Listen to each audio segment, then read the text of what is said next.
Alright, hello. Welcome back to the channel, Carpathian Cohort. So, I wanted to do a quick video talking about the new A24 film, Warfare. I'm still figuring out the channel, what kind of topics I'm going to cover, what kind of content I want to produce, but, not really going to be a movie review channel per se. But Warfare was a movie that I was kind of keeping my eye on ever since I first saw trailers for it. And it's really a standout movie, and I thought it was worth mentioning here. I'm sure you've already seen reviews and stuff. If you're anywhere in the tactical world, gun world, it's a movie that's been creating some talk. But I wanted to do just a quick little rundown of the movie in case you're considering to see it. The short answer is go see it.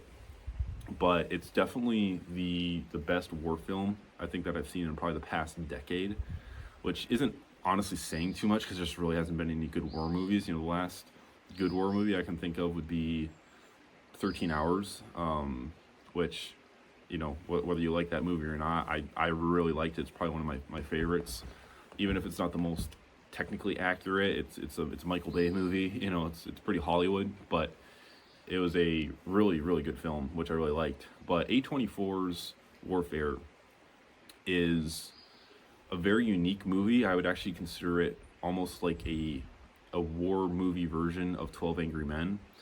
If you have any kind of culture at all and have watched a movie made before 1980. But it's one of those movies that takes place in a singular setting. It's very hour by hour, and in the sense of its plot and its timeline. You're not jumping around a lot. You're pretty much stuck within the singular setting, and the movie's capturing in detail the events that transpire over the course of maybe 3 hours, something like that. So it's a very intimate movie. It's a very detailed, up close kind of movie. And I'm not a combat veteran, I never served, but from what I see, from combat footage and reading books and things that I've heard about this movie, it's probably one of the most realistic war films out there. And what I really like about it is that it's amazing to think that the GWOT era, the War on Terror, has been over for a while. The movie takes place in, I believe it's 2006. It's covering the SEAL teams in Ramadi, I believe, which I'm not super well versed in that era, but I'm familiar with it.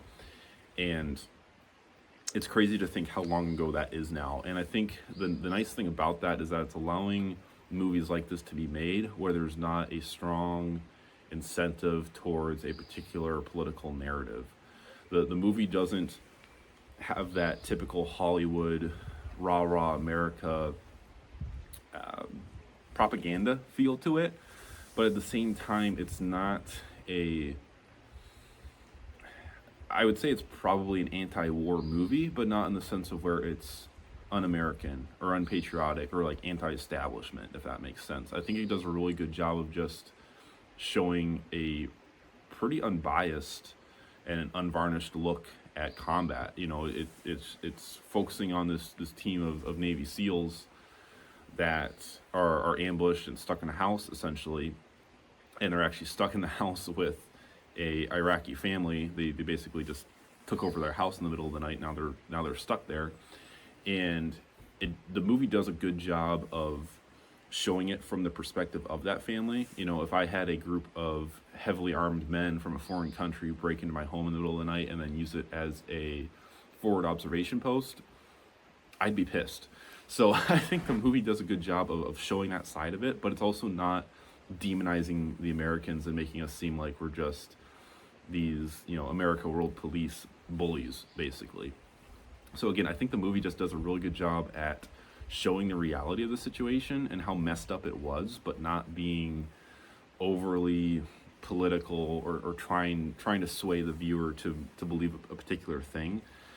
The whole GWOT era is something I think that's being scrutinized a lot, because since we've pulled out of Afghanistan and the official GWOT has ended, I wouldn't say the GWOT is exactly ended, but at least officially it has ended. It's it's a really interesting look into that time period and makes you really kind of question the tactics and how we went about things in that particular time period and what the mission was at the time. So all that being said, I think it's just a really solid movie. Again, I'm not an expert on that time period, but the kit, the weapons, the weapon handling, everything was just very, very well done.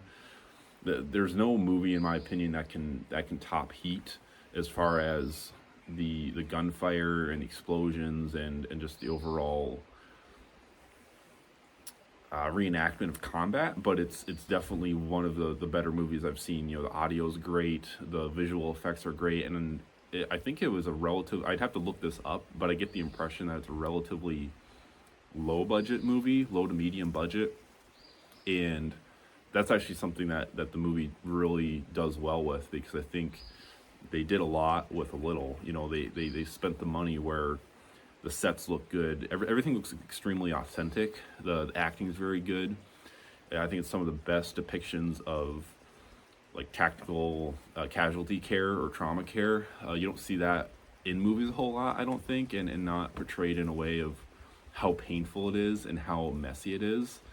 I think there's even some training value in the movie in a sense, because it shows how chaotic it is and how your nerves and your adrenaline can really cloud your thinking. So it, in my opinion, it's a really good movie for showing the value of training and how important that is. There's definitely some things that I took away from that movie in trying to put myself in that situation. Like, how would I react? You know, would I be able to operate under that stress and do what needs to be done? So, you know, don't want to give away too much, but it was a really solid movie. If you're considering seeing it, go see it. You know, definitely go try to see it in theaters if you can. I went and saw it in theaters. I don't go out to theaters too much unless it's something I'm really looking forward to.